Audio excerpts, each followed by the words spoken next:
Here's a quick guide to what images work well in Marble and which images to avoid. This image works because it has strong contrast between light and dark, which helps Marble capture depth. The camera angle is straight on, not tilted, so the geometry comes through clearly. This is another great example. The contrast and defined lines make the space readable, and because the camera is straight on, the proportions are accurate.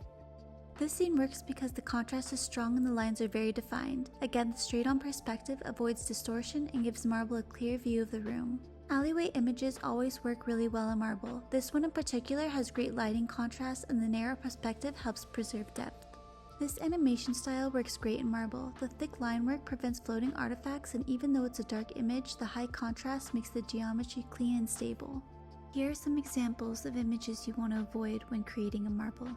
Images with distant buildings or floating structures don't translate well. Marble works best with closer perspectives. This one is also low resolution and grainy, which weakens the contrast and the line definition. We strongly recommend avoiding images with people or animals. Marble is designed to create environments, not detailed characters, so the results often look broken. Abstract or psychedelic art tends to fail. Even if it looks cool, the depth is misread and the environment becomes unstable. Blurred images don't work well with Marble. The model needs sharp details and edges to understand the geometry, so always avoid images with motion blur or camera blur. Orthographic renders don't work because Marble can't interpret the depth properly. Without perspective, the environment ends up flat or misaligned.